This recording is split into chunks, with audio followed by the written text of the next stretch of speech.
It's official. This journey starts. So what's my story? Because everybody want to know your story. The story has so much drama in it, I don't even know where to begin. I am a mother of two. I will say my age because if I don't, then people get disrespectful.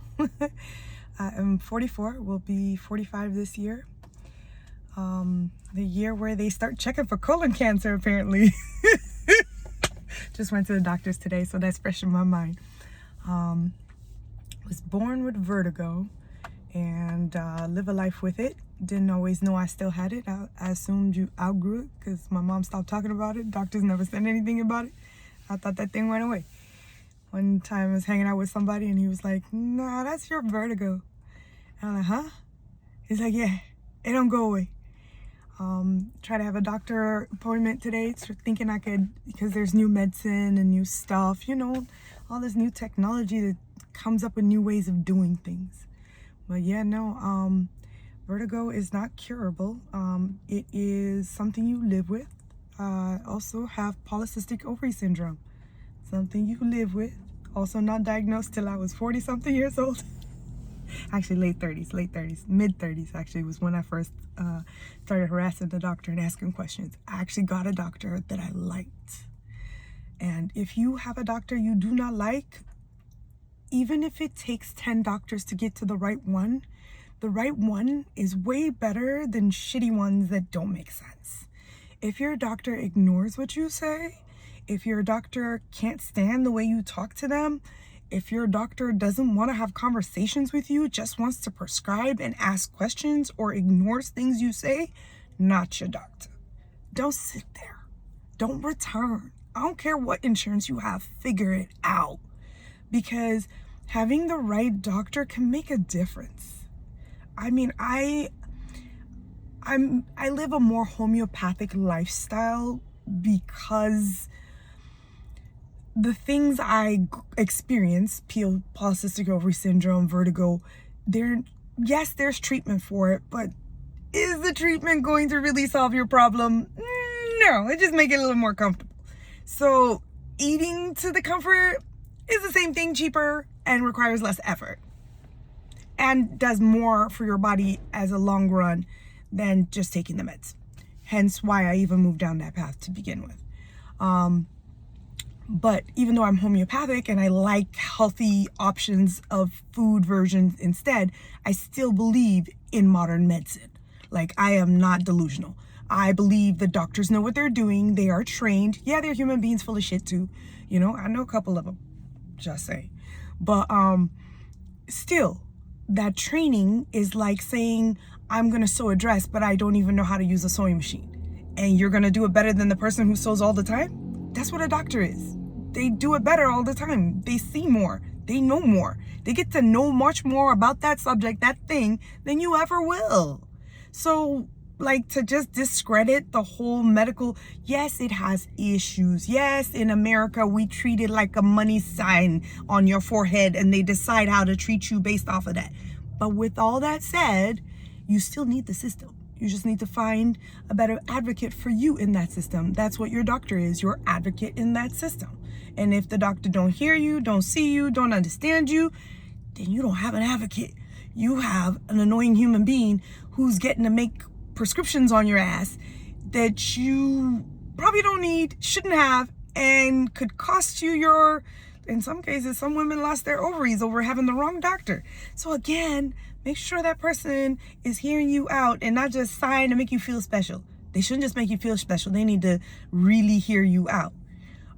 So with all that said, I found a doctor I really liked, and we went down a trail of a lot of things. At the time I had H. pylori. I had to go on the FODMAP diet.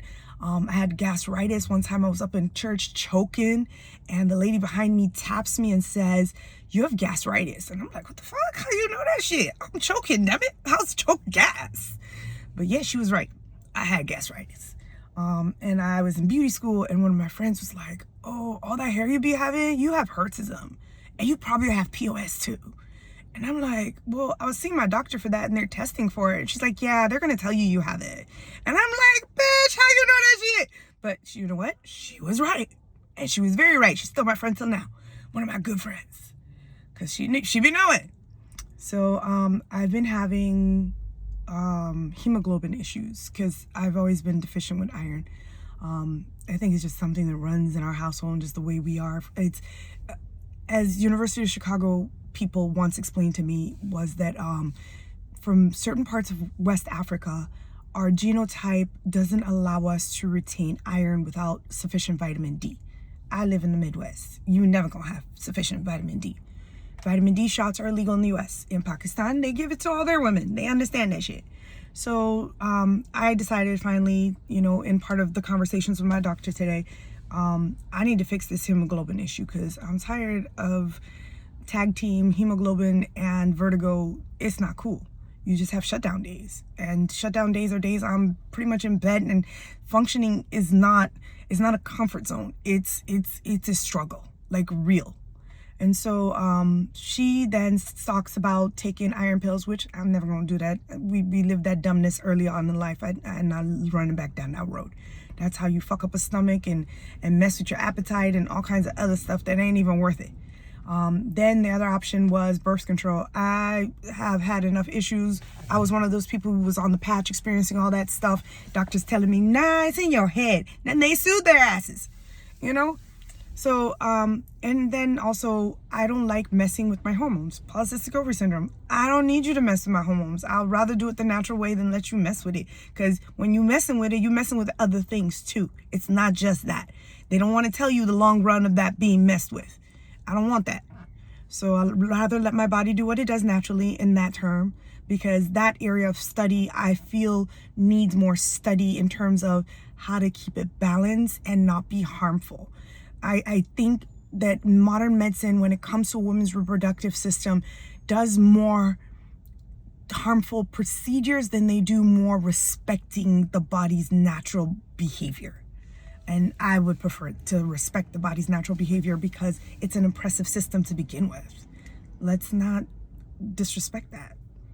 Anyway, so then she popped up infusion, iron infusion. I was like, yo, that's a conversation. So I'm about to take that journey. She says the only side effect she was aware of is that your body can reject it, but I still need to talk to them because she didn't want to answer any of my questions because she know I'm gonna hold her hostage if she says something she shouldn't. So that's about to be a journey. I do a lot of journeys in life. Can you tell? I currently run a custom t-shirt company and I want to have a job, but God says no. So, and he keeps yelling that I need to come up on here and talk to people. And I used to drive Uber and I would ask all my Uber riders, I'd be like, do you think I'd be good on YouTube? And they'd be like, yeah, I'd love to watch you. Let me know, you know. So many of them took my handles and were like, ooh, we coming. We gonna watch you. You better watch me. I'm looking for you. Just kidding. But yeah, as I'm waiting for my friend to go see the new Michael movie, she's been trying to get me to see this for a minute. And so I'm here waiting till she can get here. And I figured, well, let's shoot this first video. Let's stop playing with it. Let's get it done.